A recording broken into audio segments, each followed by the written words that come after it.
이 더위 이겨내십시다. 오늘은 누가복음 강의 18번째 시간으로 회개에 합당한 열매를 맺으라는 제목으로 함께 말씀 나누겠습니다. 세례 요한의 사역이 시작되었습니다. 그의 사역은 한마디로 외식하는 신앙생활을 지적하고요, 마음의 회개와 실천적 생활의 변화를 요구하는 것입니다. 바로 예수 그리스도가 오셔서 선포하고 가르칠 말씀을 세례 요한이 먼저 외치기 시작한 것입니다. 예수님이 오셨던 당시, 먼저 세례 요한이 지금 말씀을 외치고 있던 그 당시 유대인들은 종교 행위를 가졌죠. 그러니까 절기를 지켰고, 특별히 유월절을 지키려고 예루살렘으로 올라가고, 종교 지도자들은 안식일을 잘 지키고, 특별히 일주일에 금식을 2번씩이나 하고, 구제하고 또 기도도 하는, 전혀 종교적인 모습이 잘못됐다고 그렇게 보여지지 않는, 표면적으로 보게 되면 그런 모습이었습니다. 이 말씀을 준비하면서 어쩌면 목회자인 저나 우리 성도들의 삶들이 이와 같을 수 있겠다. 종교적인 형식과 행위는 가졌는데 외식적인 신앙생활과 사람에게 보이려고 하는 것들, 실질적으로 삶의 현장에서는 하나님의 말씀을 실천하지 못하는, 아무런 생활에 변화가 없는 거반 세상 사람들과 똑같은 삶을 살아가는 그런 모습들, 그 모습을 예수님께서, 재림하실 예수님께서 이제 오실 텐데 우리가 깨어서 하나님의 말씀으로 회개하고 돌이켜야 될 것이라는 그런 생각이 들더라고요. 지난주에 살펴본 것처럼 광야에 외치는 자의 소리가 있어 이르되 너희는 주의 길을 준비하라, 그의 오실 길을 곧게 하라. 그 하신 말씀처럼 세례 요한이 예수님 오시기 전에 나아가서 회개를 선포하며 신앙생활의 잘못된 부분들을 견고하고 그들에게 돌이키기를 지금 하고 있는 것입니다. 당시 유대인들은 하나님을 섬긴다면서 완전히 외식적이고 형식적인 생활을 했습니다. 산상수훈에서 말씀한 것처럼 기도도 했습니다. 금식도 했습니다. 구제도 했습니다. 그런데 그것들이 다 형식적으로 외식하는, 사람에게 보이려고 하는 것이었습니다. 사람에게 보이려고 하는 것은 자기를 과시하고요, 나는 이렇게 한다 하면서 자기 자신을 높이고 그 다음에 많은 사람들에게 영향력을 행하기 위함이었습니다. 나는 이런 종교적 행위를 하기 때문에 너희들보다 나아 보여주며 인정받고 싶었던 것입니다. 지도자들이 그러니까 일반 사람들도 그런 모습을 배우죠. 성경은 어디에도 기도를 몇 시간 하라 정해놓은 적이 없었습니다. 그런데 특별히 우리 한국교회는 기도를 많이 하면 그 사람이 위대하게 보였고, 또 기도하지 많이 하는 사람들이 말하면 다 옳은 것처럼 그렇게 생각했습니다. 그래서 기도 많이 한다면 그 앞에 서기가 두렵고 떨리죠. 목회자들도 여러분, 목사가 기도 많이 한다라는 그런 성도들한테 선포하고 주장하면서 성도들이 목회자 앞에 굴복하게 만들고 목회자를 두려워하게 만들고 그러는 거죠.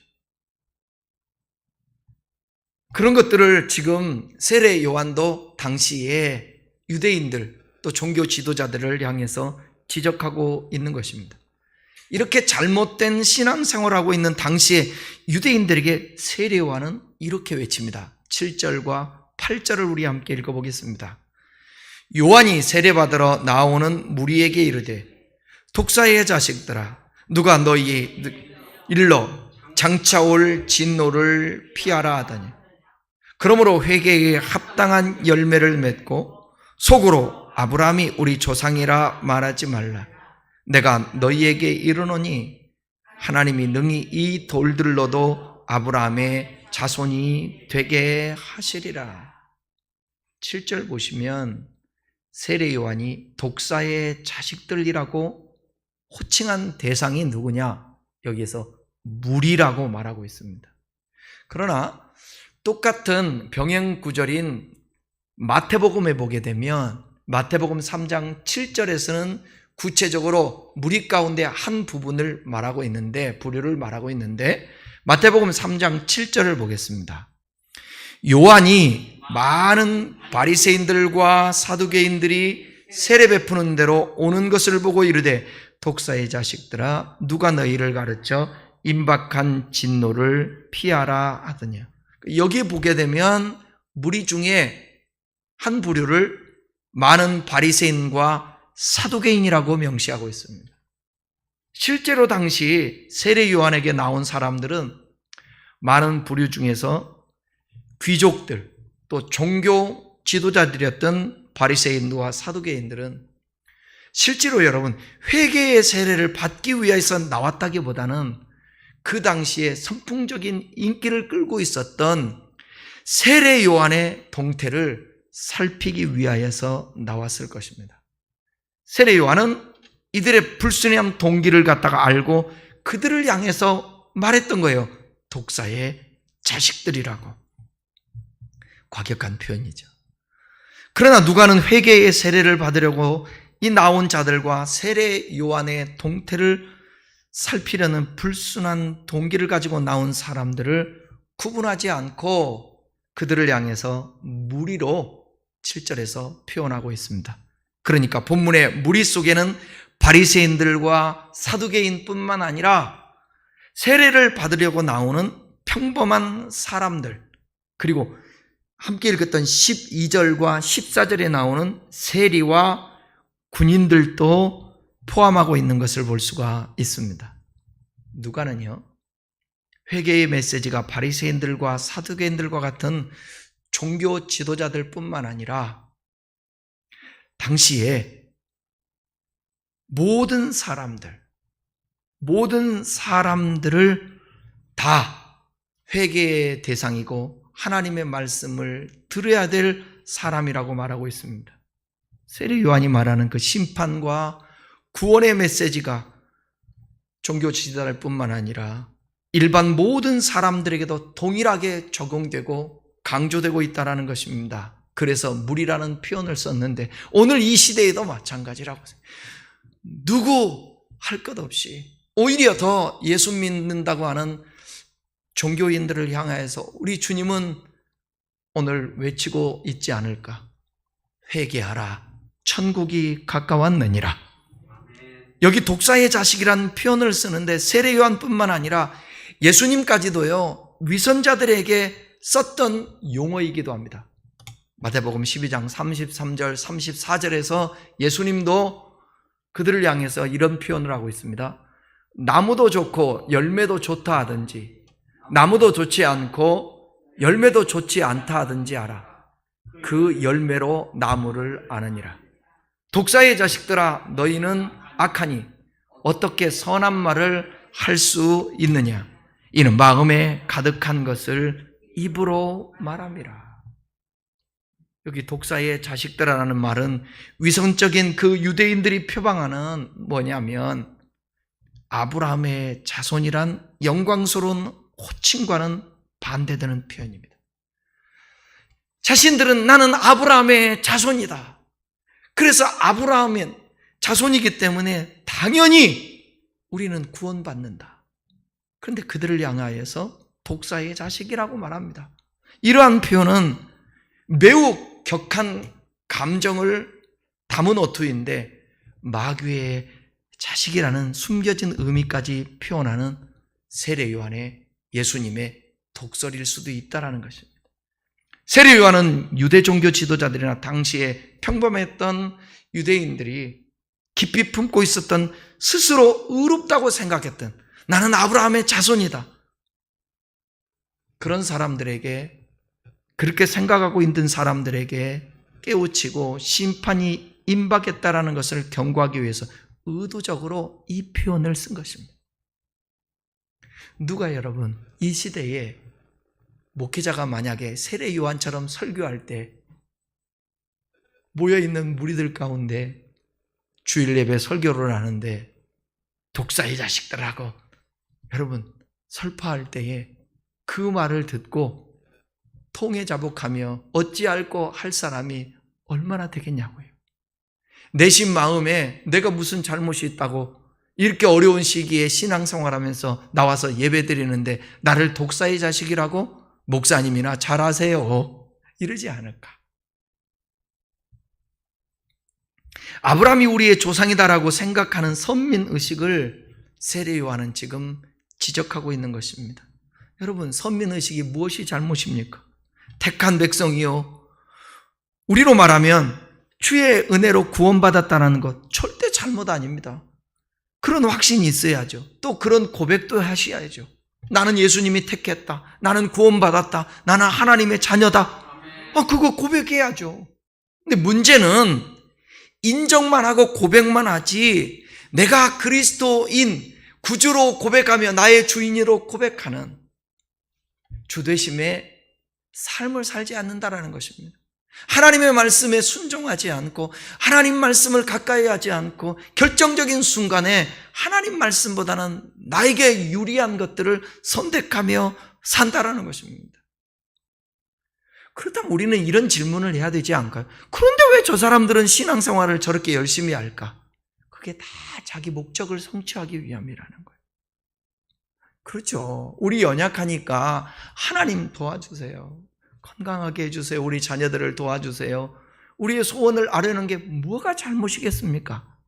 그렇지만 그 모든 소원과 우리의 간구하는 것도 먼저 그 나라와 그 일을 구하며 하나님 중심적인 기도, 하나님 중심적인 신앙생활, 삶을 살아내야 되지 않겠습니까?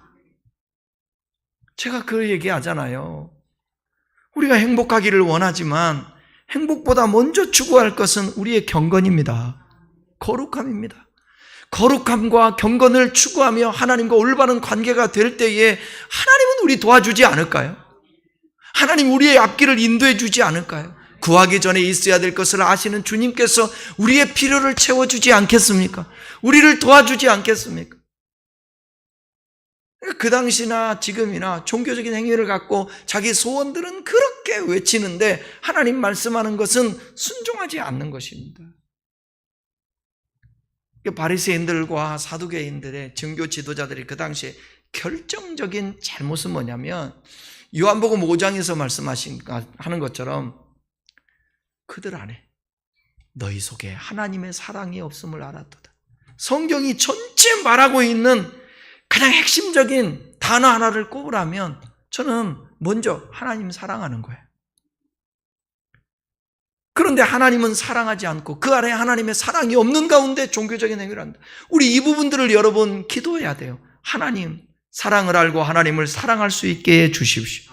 그러니까 제사보다도 번제보다도 나는 너희가 인애를 알기를 인애를 원하고 하나님 알기를 원한다라는 호세아서의 그 간곡한 메시지예요. 우리가 가까이 그 말씀을 마음에 새기고 오늘도 내가 예배하는 중심이 하나님 영광을 위해서 하나님 사랑의 표현으로 할렐루야 그래야 된다라는 것입니다.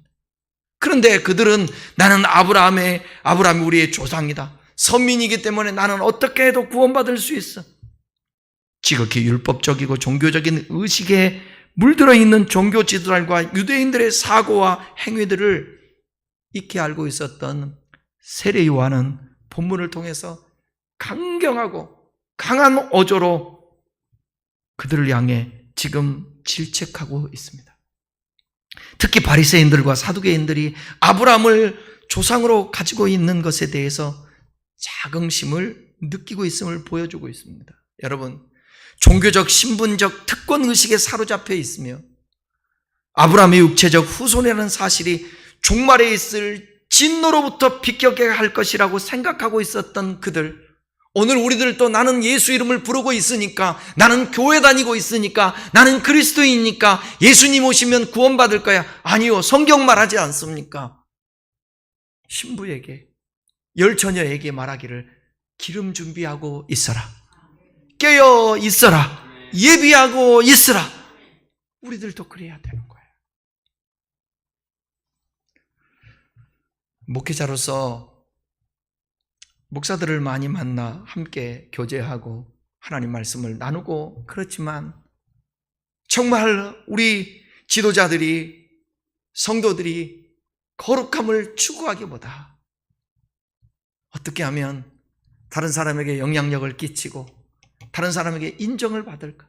여러분 그 마음은 인지상정이라 누구나 가질 수 있죠. 저도 그렇지 않겠어요? 누군가가 인정해주고 내가 말하는 것이 영향력이 있고 어떤 말을 했을 때 그 말대로 이루어지고 순종해 나가고 뭔가 되어질 때에 그 뿌듯하기도 하고 자부심도 가질 수 있지 않습니까? 근데 여러분 그런 것이 목적이게 되면 사람은 언제나 그런 힘을 가지고 그 위력을 가지고 다른 사람을 이용해서 내 욕망을 채우고 내가 인정받고 싶어하고 높아지고 싶고 그러다 보면 나중에 뭐냐? 교만함이 하늘을 찌를 수 있다는 것입니다. 그래서 우리의 마음의 중심은 언제나 뭐냐?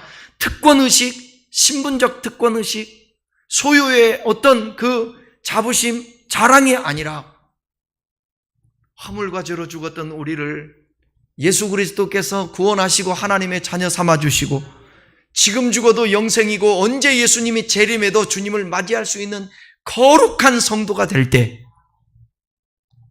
그 자에게 무슨 책망이 있겠으며 잘했다 칭찬받는 그런 하나님의 종이 되지 않겠습니까?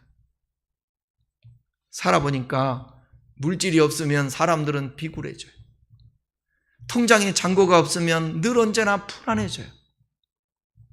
다음 달 카드는 어떻게 메꿀 것이며 교회는 어떻게 운영해 갈 것이며 사업은 어떻게 운영해 갈 것이며 여러분들 그러지 않습니까?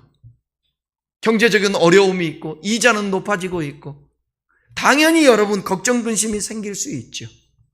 그러나 성경은 말하고 있지 않습니까? 하나님과의 관계가 되어지면 하나님은 우리에게 좋은 것으로 채워주시고 지금까지 살았던 것처럼 앞으로도 살 수 있도록 열어주시고 인도해 주시는 것입니다. 때로는 교회가 어려울 때에 여러분 하나님은 감당치 못할 시험이 없고 하나님은 교회의 구성원들을 이렇게 맺어주게 했을 때에 그 구성원으로 말미암아 교회는 반드시 세워지게 돼 있어요. 근데 그 구성원들이 자기의 맡은 바 본분을 다하지 못하고 자기의 해야 될 역할과 의무를 다하지 못할 때에 교회가 온전히 세워질 수가 없는 것입니다. 교회가 어려울 때에 목사의 고민은 있잖아요. 교회 어려움의 자체에 대한 고민이 아닌 거예요. 그에 앞서서 무슨 고민이냐? 성도들의 신앙생활에 하나님을 향한 믿음, 하나님을 향한 열정, 하나님과의 관계 속에서 거룩함, 순수함, 그것이 되면 교회가 뭐가 문제가 되겠어요? 당시에 여러분 무슨 예루살렘의 성전이 문제가 되겠습니까? 전혀 문제가 없어요. 하나님은요 어느 광야에도 임하셨고 가시떨기에도 임하셨고 초막에도 어디에도 주님은 임하시는 것입니다. 감옥에도 예수님은 임하셨습니다. 풀무불 속에도 예수님은 임하셨습니다. 사자굴에도 주의 사자 하나님은 임하셨습니다. 어디든지 임하세요. 그러니까 우리의 각자들이 성도로서의 오늘도 삶을 살아간다면 당시에 예수님 당시 그 세례 요한 당시에 각자의 역할을 하며 주님과의 올바른 관계를 맺고 하나님을 섬겼다면 그들이 로마의 속국이 될 이유도 없었고 그 전에 바벨론 포로로 잡혀갈 이유도 없었고 하나님이 그들을 인도하고 축복하지 않겠습니까? 광야에서 함께 하셨던 그 주님이 가나안 땅에 들어가게 하셔서 함께 했던 그 주님이 오늘 이 세대에도 동일한 하나님이시지 않습니까? 저와 여러분들과 함께 하심에 오늘 우리가 주님 앞에 올바른 회개하고 겉으로만 자부심 갖고 나는 믿음의 사람이야가 아니라 실질적으로 삶으로 그리스도인처럼 살아낼 수 있기를 바랍니다. 아브라함을 비롯한 조상들의 선행과 공적들이 후손인 그들의 운명에 좋은 영향을 미쳐서 심판의 진노 가운데서 구원해 주실 것이라고 하는, 마치 뭐냐, 우리 아버지가 믿음이 있고 우리 어머니가 믿음이 있으니까 나는 괜찮을 거야. 천만의 말씀. 천만의 말씀. 하나님은 능히 돌들로도 아브라함의 자손이 되게 하실 수 있습니다. 하나님은 전지전능하셔서 무생물인 돌을 매개로 아브라함의 자손을 얼마든지 만들 수 있다는 거예요. 하나님의 그 전능하신 능력을 밝히고 있습니다. 하나님은 아무리 구속사의 특별한 지위를 차지한 선민 이스라엘 백성이라 할지라도 하나님의 뜻에 합당치 않으면 그 신분과 지위에도 얼마든지 패하실 수 있다는 것을 요한 사도를 통해서 메시지를 증거하고 있습니다. 그래서 바리새인들과 사이들과 율법학자 제사장들이 그 당시에 구원에 예수님에게서 배제됐듯이 오늘날 목사 장로도 여러분 깨어서 근신하고 하나님 말씀에 붙들려 있지 않으면 하나님과 상관없는 자가 되는 것입니다. 그래서 여러분 이 시대의 목회자들을 위해서 기도해야 돼요. 우리 목사님을 위해서 기도해야 돼요. 회개에 합당한 열매를 맺어야 한다고 오늘 세례 요한은 말씀하고 있습니다. 그렇지 않으면 어떤 일이 벌어지느냐? 하나님의 진노를 피할 수가 없다. 회개에 합당한 열매는 이 말씀은요, 마음속에 회개가 외적 생활의 구체적인 모습으로 나타나야 함을 말하고 있습니다. 오늘 성도들이 회개합니까? 안 합니까? 하잖아요. 우리 예배당 올 때마다 먼저 와서 예배당에서 하나님 아버지, 요즘은 교회 와도요 가만히 보면 기도도 안 해요. 그냥 와서 볼일 보고 먼저 오면, 예배당에 오면 먼저 기도부터 해야 돼. 항상 예배 때, 주일 예배 때도 오면 기도 안 해. 그리고 볼일 보고 늦게 와서 기도도 못해. 안 하고 그냥 바로 예배. 여러분, 우리가 하나님 앞에 회개 많이 하잖아요. 근데 입술로만, 말로만 회개하는 것이 아니라 우리의 외적 생활의 구체적인 모습까지도 회개해야 돼. 하나님, 내가 말로 잘못했습니다. 회개해야 돼. 그럼 말을 바꿔야죠. 보는 것으로 죄졌으면 보지 말아야죠. 9절 한번 보십시다. 이미 도끼가 나무 뿌리에 놓였으니 좋은 열매 맺지 아니하는 나무마다 찍혀 불에 던지리라. 임이라고 번역한 에데라는 단어인데 여기는 이 구절에서 맨 앞에 나옴으로써 심판의 임박성을 매우 강조하고 있는 것을 볼 수 있습니다. 임이라는 것은 도끼가 나무 뿌리 위에 놓여 있어요. 도끼가 나무 뿌리에 놓여 있다. 왜 그 표현을 했을까요? 이 도끼로 열매 맺지 않는 나무를 찍겠다라는 것입니다. 그래서 불에 던지겠다라는, 이 표현은 뭐 하겠냐? 심판하시겠다라는 것입니다. 그래서 마태복음 27장 20절에는 그 열매로 그들을 알리라. 열매로. 나무가 열매를 맺어야 되는데 열매를 맺지 않는 것입니다. 열매를 잘못 맺는 거예요. 필요 없는 열매를 맺는 나무를 뭐로 두겠습니까? 그 나무를 찍어서 불에 던져서 땔감으로 쓰죠. 예수님께서는 여러분 잘 알다시피 예루살렘에 입성하실 때 열매 없는 잎사귀만 무성한 무화과 나무를 저주했습니다. 마땅히 기대되는 열매를 맺지 못하는 이 존재를 갖다가 이 나무를 반드시 찍어. 이 말은 심판받게 될 것을 시각적 교훈을 통해서 말씀해 주고 있는 것입니다.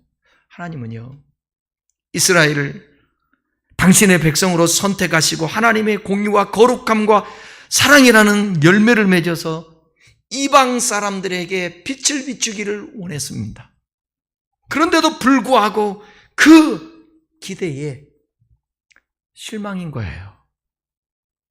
그들을 향해서 주님은 세례 요한을 먼저 보내서 회개를 촉구하고 있는 것입니다. 하나님의 기대를 만족시키지 못했으며 점점 잎만 무화과 나무처럼 변해갔습니다. 그래서 여러분, 주의 종으로서 늘 언제나 이 마음에 늘 거룩한 부담이 뭐냐? 어떤 큰 영향력을 끼치는 눈에 보이는 외적인 것들을 성취하지 못했다 할지라도 삶을 통하여서 거룩함을 추구하고 나를 만나는 사람들에게 어쨌든 저 사람은 믿음의 사람이다. 저 사람은 인정할 만해. 믿을 만해. 그런 삶을 여러분 살아야 되지 않게. 아무것도 아닌 여러분 운동하면서 금에 맞았네, 안 맞았네. 내가 볼 때 맞았는데 다른 사람이 볼 때 안 맞았다고 그러면 한번 얘기하고 말면 되지 않아요? 그렇잖아요. 내가 맞았으면 운동 경기를 하다 보게 되면 핸드볼 파울도 할 수 있습니다. 근데 안 맞았는데 또 맞았다고 그래요. 그러면 안 맞았다고요. 어필할 수 있죠. 근데 맞았대요. 복장 터지죠. 그럴 때는 어떻게 해야 돼요? 억울해요. 억울하다고. 근데 넘어가야죠. 어떻게 해요? 저는 운동할 때도 그래요. 사람들이 심판이 옆에 있는 사람이 나는 거짓말을 안 하거든. 나는 진짜 거짓말을 안 해. 결정적인 순간에 맞았는데 안 맞았다고 할 수도 있잖아요. 심판이 물어볼 때. 그러면 우리가 이길 수도 있잖아. 그럼 우리 편이 볼 때에 어떻게 말해주기를 원하겠어요? 안 맞았다고 그래. 그럴 수는 없잖아. 어찌 그런 것 때문에 속일 수 있겠어요? 정직하게 말해요. 그래서 저는 운동을 할 때에도 저한테 물어봐요. 심판이 맞았냐고 안 맞아요. 나는 내 말은 믿어요. 다른 사람 말은 안 믿어. 내 말은 믿는다라는 거예요. 왜 믿냐? 거짓말하면 안 되니까 안 하려고 하는 거예요. 그러니까 사실대로 믿죠. 여러분 살아보게 되면 저 사람이 맞으면 거짓말. 그래서 제가 언젠지는 기억하는데 누군가가 내가 뭘 말을 했는데 성도 중에 목사님 거짓말. 나 그 말을 했을 때 충격을 받았어요. 우스갯소리인지 그냥 한지는 모르겠지만 거짓말. 그럴 때 난 충격을 받았어요. 나는 거짓말하는 사람이 아닌데 나는 거짓말했다고 그러나? 장난으로 그랬겠죠. 최소한도 여러분 가난할 수 있습니다. 뭔가 잘 안 될 수 있습니다. 하나님께 막 불만이 가득할 수 있습니다. 그래도 여러분 거룩하게 사세요. 성결한 삶을 하나님이 그거 계속 지켜보고 있습니다. 제가 살아보니까 하나님은 심는 대로 거두게 하십니다. 심는 대로. 아무리 어려워도 지킬 건 지켜야 합니다. 아무리 힘들어도 하나님과 관계 속에서 내가 순종해야 될 부분들은 순종해야 합니다. 그럴 때 하나님은 그거 보고 계시다가 옳다 인정함 받은 후에 하나님은 우리에게 모든 것들을 부족함 없도록 채워주실 것입니다. 세례 요한은 메시아의 공생애가 본격적으로 시작되기에 앞서 이 교만과 완악함을 일깨우고 그들이 그 악한 길에서 돌이켜 메시아에게로 향하기를 원해서 오늘 먼저 이렇게 독사의 자식들이라는 과격한 표현을 쓰면서까지 선포하고 있는 것입니다. 회개의 세례를 받으라고. 이러한 상황은 예수께서 재림하실 그날을 앞에 두고 있는 이 시대의 그리스도인들에게도 적용되는 것입니다. 심판자로 오실 그리스도 앞에 그분이 원하시는 성령의 열매는 내어놓지 못하고 가득한 위선 아래 무성한 외적 형식의 잎사귀만 보인다면 결코 심판을 피할 수가 없습니다. 없습니다.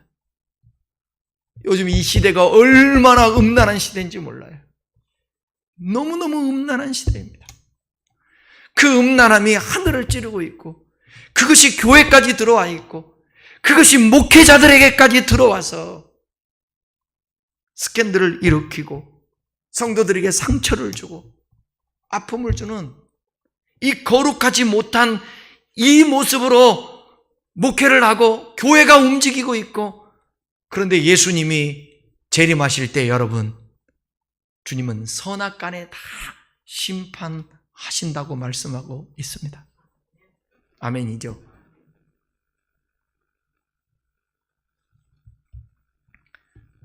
무리들의 세례 요한의 말을 듣고 반응을 합니다. 이렇게요. 3장 10절입니다. 무리가 물어 이르되 그러면 우리가 무엇을 하리이까? 회개에 합당한 열매를 맺으라는 세례 요한의 이 선포에 공감한 무리들은 그렇다면 그 열매는 무엇인가 하는 질문을 하였던 것입니다. 다시 말하면 우리가 구원을 얻기 위해 무엇을 행해야 합니까? 혹은 우리가 어떻게 해야 합니까? 간절히 묻고 있는 거예요. 여러분, 주님의 말씀이 옳다라고 인정될 때에 예배든 하나님의 말씀을 읽을 때든 주의 말씀이 선포될 때든 가슴을 치면 어떻게 해야 내가 구원을 받고 내가 어떻게 해야 될 것인가 하나님 앞에 물어야 되는 것입니다. 그리고 귀를 기울여야 돼요. 12절과 14절에 나오는 세리들과 군인들이 그 포함된 무리들은 회개를 촉구하는 세례 요한의 메시지를 순전하게 받아들이고 바로 회개하고자 하는 결심을 드러내고요. 21절에 보시면 모두 세례를 받았습니다. 백성이 다 세례를 받을새 예수도 세례를 받으시고 기도할 때에 하늘이 열리고 백성들도 세례를 받았어요. 이 세례 요한의 외침을 듣고 이러한 그들의 태도는 세례 요한의 메시지를 듣고도 전혀 회개하지 않았을 뿐 아니라 후에 7번씩이나 여러분 예수님이 계속해서 화 있을진저 그렇게 선언했잖아요. 사두개인과 바리새인들 화 있을진저 독사의 자식들아 서기관들과 바리새인들아 그 선언을 듣고도 그 종교 지도자들은 행위를 고치지 않았습니다. 유대 종교의 그 사람들에게 인정받았던 사람들 그들은 회개하지 않고 패역함을 그대로 간직했다라는 것입니다. 당시 무리들이 회개에 합당한 열매를 맺어야 할 덕목을 세례 요한은 회개에 합당한 열매를 삶 속에서 맺기를 촉구하면서 무리들의 질문에 실천적 덕목을 말합니다. 3장 11절부터 14절까지 읽어보겠습니다. 대답하여 이르되 옷 2벌이 있는 자는 옷 없는 자에게 나눠줄 것이에요. 먹을 것이 있는 자도 그렇게 할 것이니라고. 세리들도 세례를 받고자 하여 와서 이르되 선생이여 우리는 무엇을 하리이까 하매 이르되 부가된 것 외에는 거두지 말라 하고 군인들도 물어 이르되 우리는 무엇을 하리이까 하매 이르되 사람들에게 강탈하지 말며 거짓으로 고발하지 말고 받는 급료를 족한 줄로 알라. 옷 2벌이 있는 자는 옷 없는 자에게 나눠주고요. 먹을 것이 있는 자도 그렇게 하라는 것입니다. 1세기에 팔레스타인 사람들은 여행 중에 갑자기 기온이 떨어지면 밤이 춥잖아요. 추우니까 그 추위를 막기 위해서 옷을 2개를 입었어요. 이 사실을 미뤄볼 때 2벌 옷이 있다고 해서 부자, 부유한 사람을 가리키는 건 아닙니다. 먹을 것도 그렇게 하라는 거예요. 다시 말하면 최소한 우리가 살아가면서 필요한 것들, 그러니까 우리 주변에 입고 먹을 것이 없는 사람들을 방치한다면 그것은 진정한 회개가 아니라고 세례 요한은 지적하고 있는 것입니다. 세례 요한은 이 말씀을 통해서 특별히 부유하고 여유 있는 사람이 아닐지라도 자기보다 형편이 못한 그러한 사람들을, 가난한 사람들을 기꺼이 도와줄 것을 촉구하고 있습니다. 구제지요, 구제. 또 세금을 징수하는 사람들은 부과된 것 외에는 거두지 말라는 거예요. 로마의 통치하에서 유대인들은 이 세금 징수자 집단을 매우 혐오스럽게 여겼습니다. 왜냐하면요, 세리들은 정당한 세금 위에 더 많은 토색을 일삼았는데 세금을 바칠 필요가 없는 부분에까지 세금을 부과해서 어려운 경제생활로 힘들어하는 자기의 동족들 아닙니까? 그런데 기본적 생계까지도 위협받을 정도로 세금을 많이 뜯어냈습니다. 세리가 이렇게 한 이유가 있어요. 그 이유는 뭐냐면 그들이 로마 당국으로부터 일정한 그 급료를 받았거든요. 월급을 받았어요. 근데 그들이 세금을 로마 정부에서 요구하는 것보다 더 많이 징수해서 그 차액을 가지고 생활할 수밖에 없었어요. 이유는 뭐냐면 세리들에게 로마에서 월급을 많이 급료를 주지 않는 것입니다.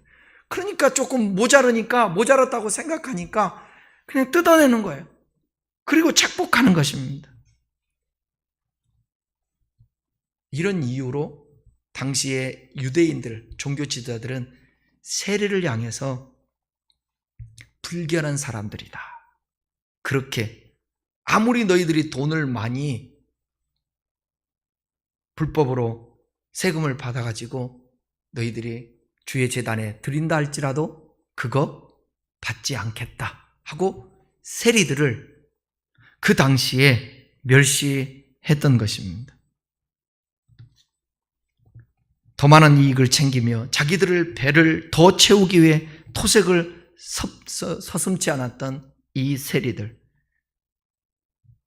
백성들을 속여서 갈취한 부정한 돈 때문에 이들은 종교적으로 인정을 받지 못했습니다. 부정하다고 생각했죠. 그래서 세리들을 창기, 그 다음에 도둑, 반역자 등의 그렇게 부류로 죄인 취급을 했던 것입니다. 이런 세리들이 요한에게 세례받으러 나온 것을 볼 때에 그들에게도 잘못된 삶을 돌이켜야 한다는 영적 부담감이 있었던 거예요. 자기 동족에게 돈을 갈취하고 세금을 많이 받았던 것에 대한 늘 부담이 있었습니다. 예수님과 세례 요한은 세리에 대해서 이러한 사회적 평가를 개의치 않고 그들을 전혀 정죄하지 않을 뿐만 아니라 오히려 그 세리들을 사랑으로 받아줬습니다. 13절에 다만 부과된 것 외에는 거두지 말라. 부과된 것만을 거두고 월급 조금 받으면 조금 받은 대로 살으라는 거예요. 세례 요한은 세리들에게 그 떳떳하지 못한 직업을 버리거나 직종을 바꾸라고 그렇게 권유하지 않습니다. 지금까지 토색한 것을 백성들에게 되돌려주라고 그렇게 요구하지도 않습니다. 그가 세리들에게 요구한 것은 지금 자신의 현실 속에서 최대한 정직하고 공정하게 일을 처리하라고 말하고 있습니다. 정해진 법과 자신의 양심에 따라 세금을 징수하라는 것입니다. 이러한 세례 요한의 요구는 인간 자체의 변화를 통해서 이 사회 개혁을 촉구하는 것입니다. 저는 이 말씀이 이 시대에 특별히 그리스도인들에게 더 나아가서 이 사회에 구성하고 있는 모든 사람들에게 적용돼야 되지 않을까. 난 정치인들을 보면 이게 좀 답답함이 있어요. 정치인들이 국민들을 걱정해야 되지 않습니까? 정치인들이 국민들을 걱정하고 국회에서도 머리를 싸매고 어떻게 정책을, 어떻게 국민들을 위하여서 좋은 법안을 내야 될까 고민해야 되지 않습니까? 근데 국민들이 정치인들을 걱정해야 될 시대예요. 네? 예나 지금이나 대통령이 국민을 위해서 걱정해야 되는데 국민들이 대통령을 걱정하는 시대가 되고 말았어요. 다 자기중심적인, 자기가 주어진 자리에서, 여러분, 모든 정치나 회사나 심지어 교회까지도요, 법이 있습니다.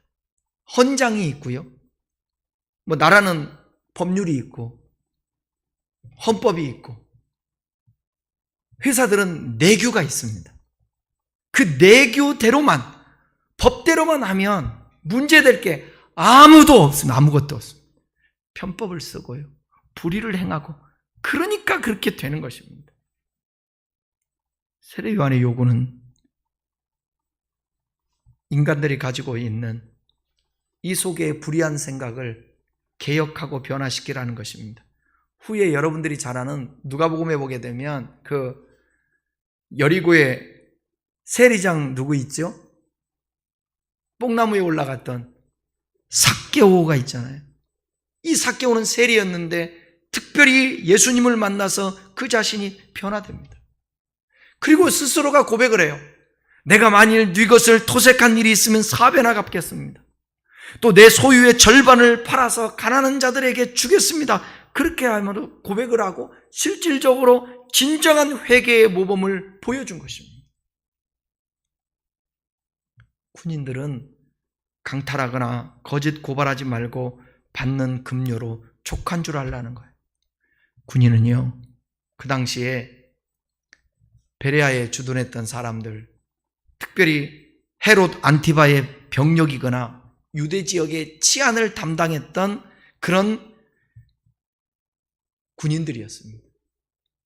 그래서 이들이 임무 중 하나는 뭐였느냐? 세금 징수하는 자들이 있잖아요. 그들을 돕는 일을 감당했습니다. 따라서 이들 역시 유대 백성들로부터 세리들처럼 비난의 대상이었습니다. 본문에서 폭력과 협박, 사기와 거짓에 의해서 백성들로부터 돈을 갈취하지 말라는 단호한 의미로 이들에게 지금 말씀하고 있는데, 세례 요한은 군인들이 자신들이 지닌 힘으로 쉽게 행하는 횡포를 그치고 작은 급료일지라도 그것으로 만족하고 현실적 그런 삶을 살면서 자기가 잘못하고 있는 것을 개선하며 회개에 합당한 열매를 맺으라고 말씀하고 있는 것입니다. 오늘 이 시대에 저와 여러분들이 참 주목해서 들어야 될 오늘의 이 세례 요한의 메시지가 아닌가 생각되어집니다. 결론입니다.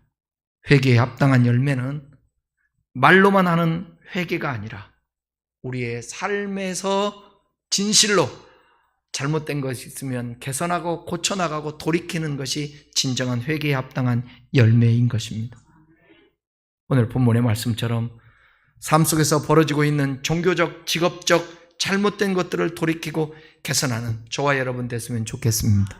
하나님과의 관계를 위해서 우리의 잘못된 가치관과 삶을 바꿔 내가 주님 안에, 주님이 내 안에 있어 우리의 삶이 풍성하고 이방 사람들에게 영향력을 끼치는 믿음의 굳건한 반석에 세워져 있는, 그리고 우리의 신앙을 드러내서 많은 사람을 옳은 대로 돌아오게 하는 그런 역할을 하는 세례원의 외침이 필요하고 우리의 삶이 변화되기를 주의 이름으로 축원합니다. 기도하겠습니다.